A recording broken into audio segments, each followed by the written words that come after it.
저희 지금 순환훈련 전단은 5번째 기항지에 들어왔습니다. 그래서 4군데의 기항지를 이제 끝내고 유럽의 시작인 이탈리아에 들어와서 또 이곳 로마연합교회에서 또 우리 홍기성 목사님께서 예배를 함께 드릴 수 있도록 허락해 주셔서 이렇게 와서 함께 예배 드릴 수 있게 돼서 너무나도 영광스럽습니다. 사실 저는 로마를 잊을 수가 없습니다. 그 이유는 무엇인가 하면 2003년 10월 31일 오늘로 치면 내일이죠. 신혼여행으로 로마를 왔었습니다. 왜 잊을 수 없느냐, 파리와 스위스를 거쳐서 로마로 들어왔는데요. 신혼여행 8일째였는데 저희 아내와 대판 싸워서 잊을 수 없는 곳이 로마입니다. 그리고 로마를 돌아보면서 이 나라 사람들은 조상을 잘 만나서 돌덩어리 가지고 먹고 사는구나 라는 생각을 하면서 잊을 수가 없었습니다. 또 하나는 무엇인가 하면 정말 웅장하고 아름다운 교회가 참 많이 있는데 진리가 없고 복음이 없다는 사실에 다시 한번 로마를 잊을 수 없는 그런 곳이 되었습니다. 그리고 오늘 다시 한번 잊을 수 없는 이유가 하나 추가되는데요. 그게 무엇인가 하면 종교개혁주일날 바로 로만 가톨릭의 본산인 이 로마에서 종교개혁주일로 예배를 드릴 수 있게 되었고 또 제가 설교할 수 있게 되었기 때문에 잊을 수 없는 곳이 바로 로마가 아닌가라는 그런 생각을 해봅니다. 우리가 종교개혁하면 딱 떠오르는 사람이 있습니다. 루터나 칼빈이나 쯔빙글리 이런 사람들이 떠오르는데요. 그 중에서 가장 먼저 종교개혁을 시작한 사람이라 하면 아마 마틴 루터를 생각하게 될 것입니다.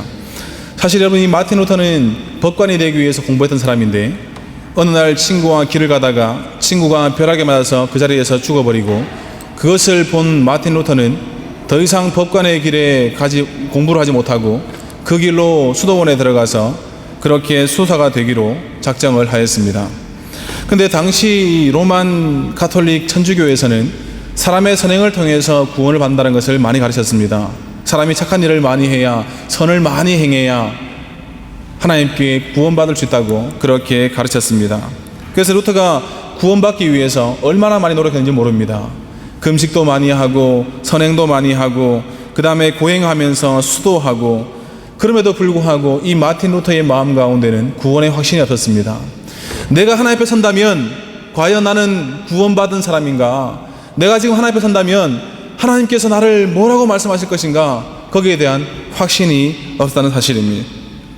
여러분, 저는 아직 가보지 못했지만요, 이 로마의 계단 성당이라고 있다라고 들었습니다. 혹시 여러분 가보셨습니까? 훌륭하십니다. 목사님, 저희가 혹시 갈 수 있을까요?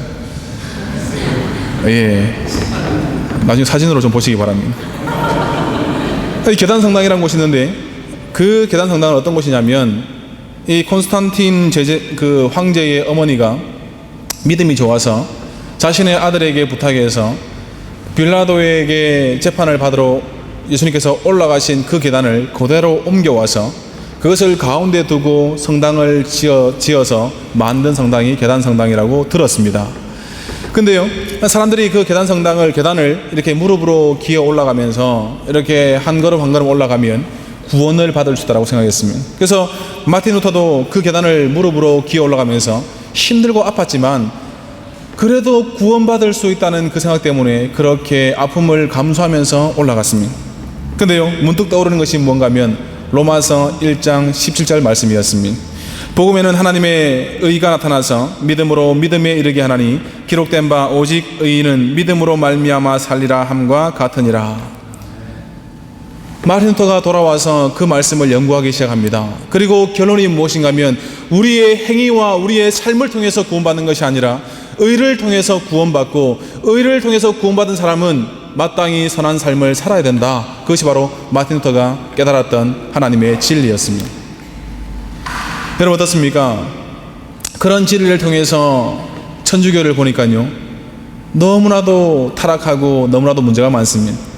그 중에 제일 큰 것이 무엇인가 하면 바로 우리가 역사 시간에 배웠던 면죄부 판매지요. 여러분, 성 베드로 성당을 제가 가봤습니다. 와, 어마어마하더라고요. 저곳에서 예배를 드리면 그냥 은혜가 되겠다라고 생각했는데 문제는 그 성당을 짓기 위해서 이 천주교에서 했던 일이 있습니다. 그것이 무엇인가 하면 우리가 선행을 행하기 힘드니까, 그리고 선행을 행해야 구원을 받는데 선행을 쌓기가 힘드니까 돈을 많이 내면, 헌금을 많이 하면 성자들의 남은 그 공덕을 나에게 쌓을 수 있다라고 그렇게 해서 면죄부를 팔았습니다. 여러분 무슨 말입니까? 헌금 많이 하면요 천국 갈 수 있다라고 그렇게 가르치고 돈을 받은 거예요. 자, 여러분 오늘 여러분 헌금 많이 하시면요 천국 가는 줄 믿습니다. 오늘 헌금 안 하시려고 작정하셨습니까? 여러분 믿으셔야 됩니다. 헌금 많이 하면 천국 가는 줄 믿습니다. 아무도 아무 말 안 하시네요. 근데 여러분 이렇게 가르친 거예요. 천주교가 타락되어지고 본질을 떠나니까요 물질에 빠지고 권세에 빠지고, 그리고 정말 하나님을 위해서 헌신하고 교회를 이끌어야 되는 영적인 리더들이 더 큰 죄를 짓고 더 타락하던 모습들을 보여주더라는 것입니다. 여러분 그것을 안 루터는 붕괴했습니다. 그리고 비텐베르크 대학에다가, 대학 게시판에다가 95개조 반박문을 붙이게 됩니다. 여러분 마틴 루터는 종교개혁을 시작하자는 것이 아니었습니다. 무엇이 진리고 무엇이 바른 것인가 좀 이야기해 봅시다. 그것이 마틴 루터의 주장이었습니다. 근데 여러분 천주교는요 그것을 인정하지 않았습니다. 그리고 마틴 루터에게 파문장을 보내었습니다. 여러분 종교 개혁자들이 했던 말이 무엇입니까? 진리가 무엇인가, 본질이 무엇인가, 그것으로 돌아갑시다. 하나님께서 무엇을 말씀하시는가, 하나님께서 우리에게 무엇을 명령하시는가, 하나님께서 무엇을 기뻐하시는가 좀 생각해보고 돌아갑시다. 그것이 바로 종교개혁자들이 외쳤던 부르짖음이었습니다. 여러분 오늘날 대한민국은요 엄청난 성장을 했고 교회도 컸습니다. 대한민국에 공식적으로 선교사가 들어온 지는 이제 120년이 조금 지났습니다. 근데 여러분 한국 교회는요 어마어마하게 컸습니다. 세계 10대 교회 가운데에 7대 교회가 한국에 속해 있습니다. 여러분 자랑스럽지 않으십니까? 여러분 대한민국은 뭐라도 한다고 맘만 먹으면 하는 나라 아닙니까? 그렇죠? 모든 나라가 부러워하고 존경하는 일본을 향해서 우리는 뭐라고 얘기합니까? 쪽발이라고. 무시하는 나라는 우리나라밖에 없습니다.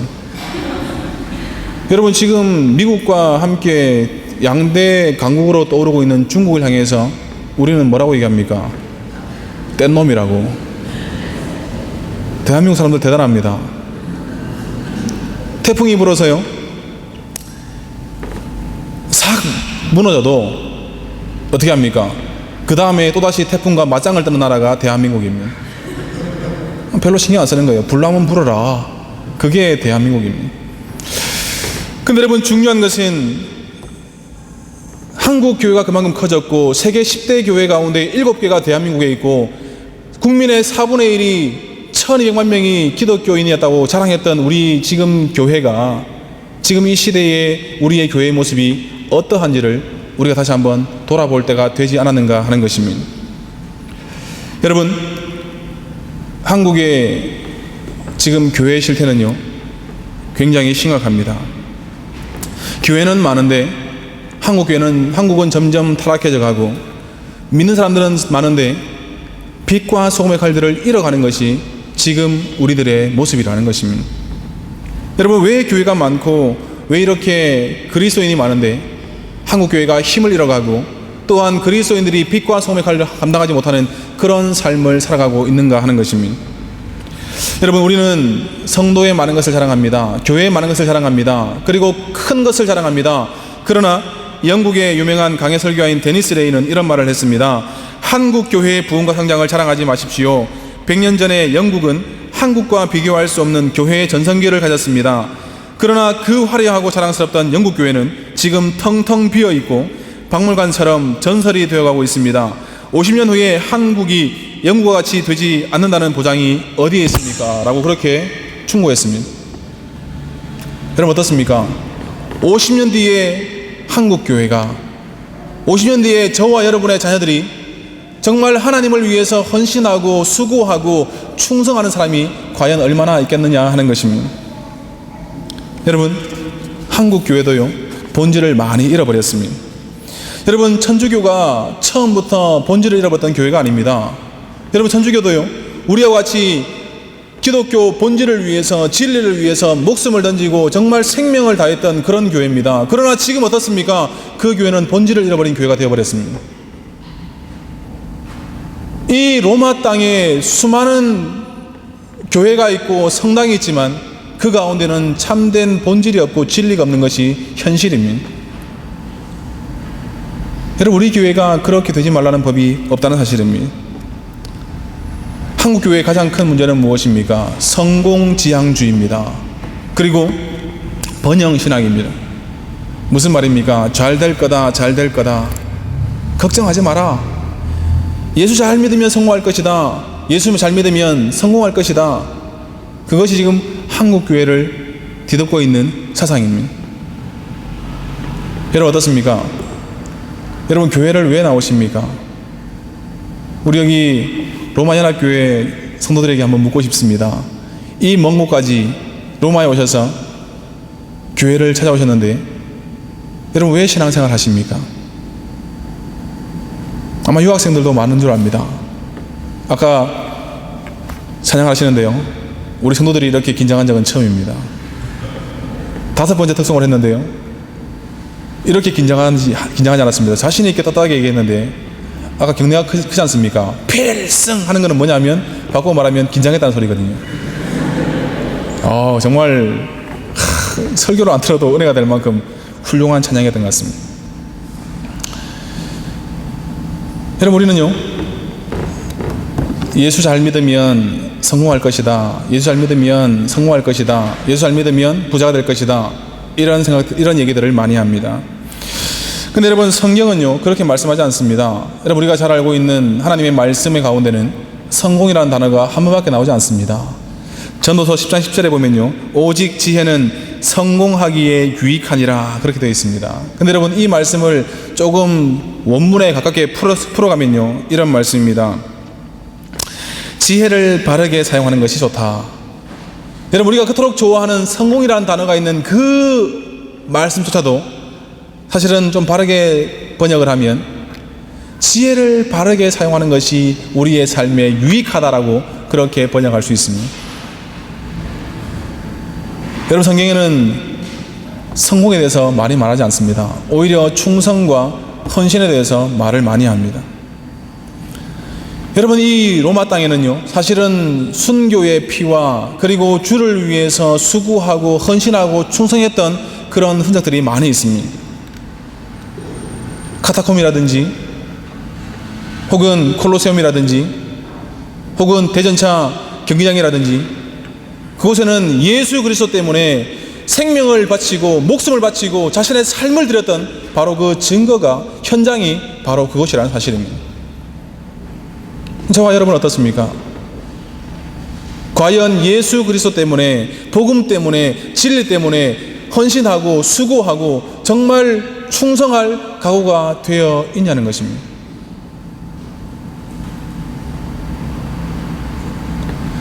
여러분, 저는 군인입니다. 목사지만요, 군대에 소속되어 있기 때문에 진급을 해야 됩니다. 여러분, 이게 뭔지 아십니까? 계급장입니다. 이게 저희 정복입니다. 이 두 줄이라는 것은요, 대위라는 소리입니다. 제가 지금 9년째 군생활하고 있는데 아직 대위입니다. 근데 여러분, 군대에 있다 보면요, 군에 있다 보면 한 번씩 유혹이 되는 것이 뭐냐면, 진급에 대한 생각들을 하게 되면, 목적을 거기에 두게 되면 바른 목회를 할 수가 없습니다.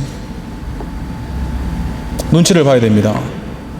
소위 말해서 교회에 별이 나오신다. 그래서 내가 진급이 나의 목적이라면, 군에서 내가 정말 잘 되기를 목적한다면 그분에게 잘 보여야 됩니다. 그럼 목회가 바로 되겠습니까? 이렇게 반응이 없으시죠? 너무 진지합니까? 잘 보여야 됩니다. 저도요, 사람이기 때문에 덩치는 크지만 두려움이 있고 염려가 있고 걱정이 있습니다. 그런데 여러분, 날마다 기도하는 것이 무엇인가 하면 하나님, 사람을 보지 않게 하시고 하나님을 바라보게 해주십시오. 사도 바울이 고백했던 것처럼 하나님을 기쁘시게 하지 사람을 기쁘게 하는 사람이 되지 않게 해주십시오 라고 기도합니다. 과연 여러분의 삶의 목적은 무엇입니까? 인생의 성공이십니까? 유학 오셔서 공부 잘하셔서 한국 돌아가서 정말 유명한 성악가가 되는 것이, 혹은 유명한 사람이 되는 것이, 그리고 많은 사람들에게 존경받는 것이 여러분의 인생의 목적이십니까? 만약 여러분 그것이 목적이라면, 그것이 인생의 목적이 된다면 주를 위해서 헌신해야 되고 수고해야 되고 희생해야 될 때에 절대로 희생할 수 없습니다. 여러분, 본질을 잃어버린 신앙생활은요, 결국 타락할 수밖에 없습니다. 본질을 잃어버린 우리의 삶의 모습은 결국에는 타락할 수밖에 없습니다. 여러분, 우리가 지금 로마 가톨릭을 향해서, 천주교를 향해서 손가락질하면서 야, 너희는 본질을 잃어버리는 교회다, 그렇게 욕하지만 우리가 그런 모습을 가지고 살아갈 수도 있다는 것입니다. 여러분, 오늘 말씀은요, 말씀의 본문은 요시야 왕이 우상으로 뒤덮였던 그 나라를 개혁했던 그런 사건입니다. 여러분, 이스라엘은요, 선한 왕이 몇 명 있습니다. 여러분이 제일 잘 알고 있는 어떤 왕이 있습니까?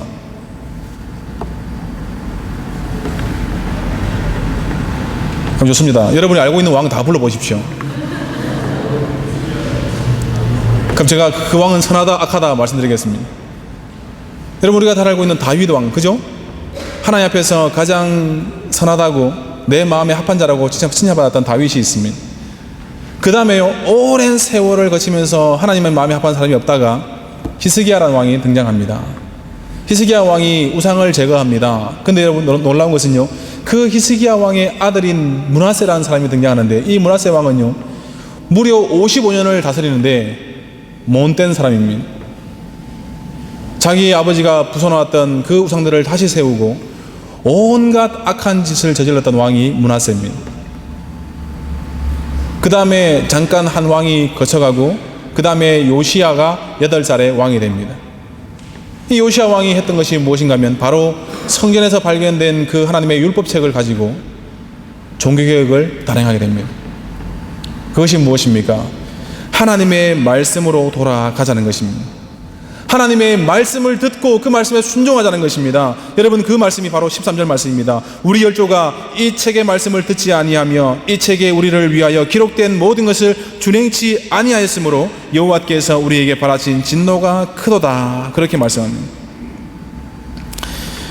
여러분, 이 요시야 왕이 했던 것은요, 온 나라 안에 있는, 심지어 가정마다 있는 우상도 다 없애버렸습니다.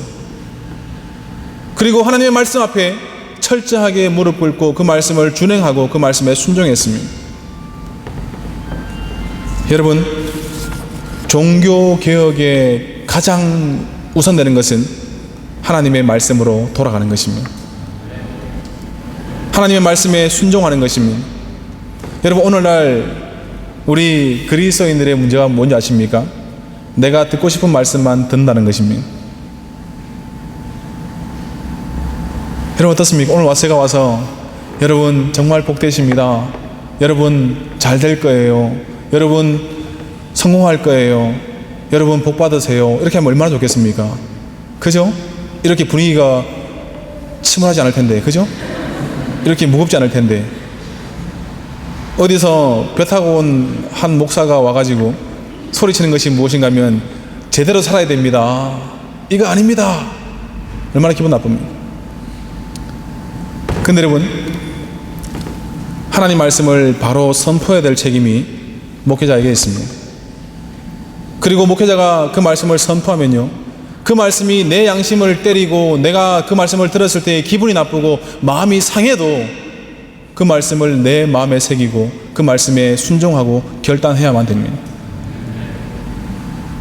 그래야 하나님의 진리로부터, 본질로부터 떠나지 않게 된다는 것입니다. 여러분, 하나님의 말씀 앞에 겸손하시기를 소망합니다.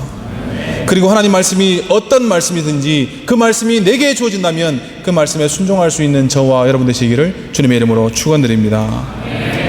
여러분, 사사기에 나오는 그 모습이 오늘날 저와 여러분의 모습입니다. 각기 소견에 옳은 대로 행하니라. 왕이 없으므로, 여러분, 우리의 삶 가운데요, 왕이 없습니다. 여러분, 우리의 삶 가운데 진정한 왕은 누구십니까? 하나님이십니다. 하나님이 우리의 왕이시고 하나님이 우리의 삶의 주인이십니다.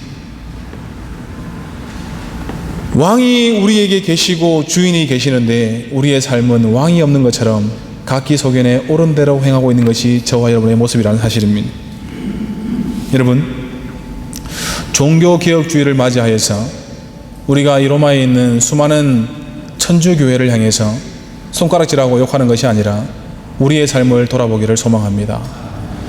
과연 우리의 삶이 하나님의 말씀 가운데 바로 세워져 있는가? 그리고 하나님께서 말씀하시면 그 말씀에 순종할 준비가 되어 있는가? 저와 여러분이 다시 한번 생각해 보기를 소망합니다. 여러분, 다른 곳이 중요한 것이 아닙니다. 지금 이 시간 이곳에 저와 여러분이 먼저 바뀌어야 될 줄을 믿습니다.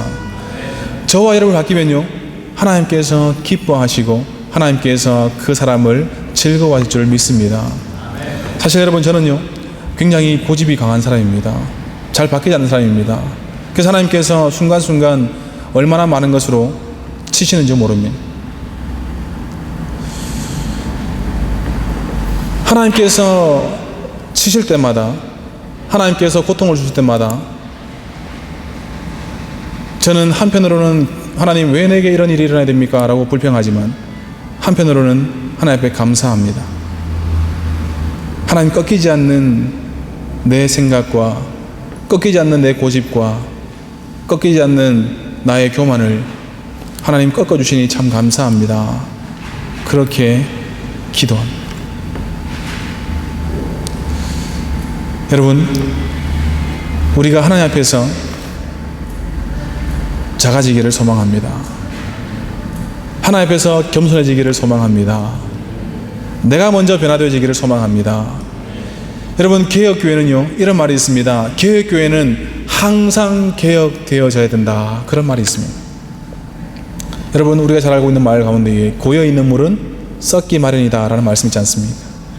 우리의 삶이요, 이만하면 됐다, 이만하면 괜찮다라고 생각한다면 여러분, 그때부터 타락의 길로 가는 것입니다. 여러분, 신앙이 괜찮다고 생각하십니까? 어떻습니까?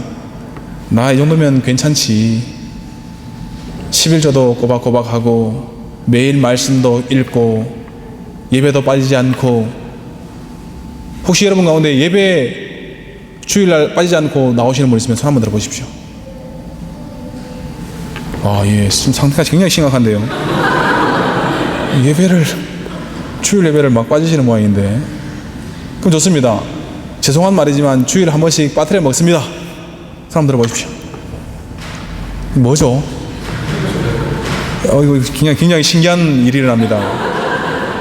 예배를 빠지는 분도 없고 예배를 다 찬송하는 분도 없고, 뭐죠 도대체? 혹시 이 로마 연합교회는 1년에 한 번씩 예배 드리나요? 그건 아닌 것 같은데. 여러분, 제가 무슨 말 하다 일로 빠진지 모르겠습니다. 어쨌든 여러분, 괜찮다라고 생각하면, 지금 나는 괜찮다, 이 정도면 괜찮지라고 생각하면 타락할 수밖에 없습니다. 여러분, 지금 우리의 모습이 어떠하든지, 지금 내 모습이 어떠하든지 하나님 앞에서 날마다 변화되어지고 개혁되어지는 삶을 살아야 하나님께서 기뻐하시는 삶이 될 줄을 믿습니다. 여러분, 그 자리에 머물지 마시고 항상 하나님께서 말씀하시는 그 말씀에 귀를 기울이고 조금씩 변화되어져 가고 개혁되어져 가는 저와 여러분 되시기를 주님의 이름으로 축원드립니다. 함께 기도하겠습니다. 참고마오신 하나님 감사합니다. 오늘 말씀을 통하여서 우리의 삶을 돌아보게 하시고 우리의 가정을 돌아보게 하시고 우리의 섬기는 교회를 돌아보게 하시고 또한 우리의 민족과 조국을 돌아보게 하시고 또한 이 땅의 많은 교회들을 돌아보게 하심을 주님 감사합니다.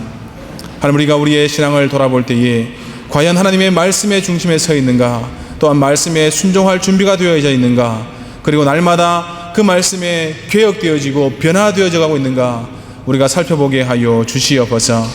정체되어지고 또한 안일한 우리의 신앙 가운데에 하나님께서 함께하여 주셔서 날마다 주의 말씀으로 도전받게 하시고 그 말씀이 나를 힘들게 하고 어렵게 하고 그 말씀이 내게 고통을 준다 할지라도 그 말씀에 순종할 수 있는 우리의 삶이 되게 하여 주시옵소서.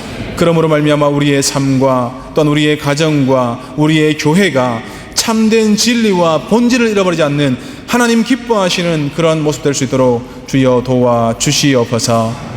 하나님께서 날마다 우리를 변화시킬 줄 믿습니다. 항상 주의 인도하심에 순종하며 나아갈 수 있는 우리의 삶이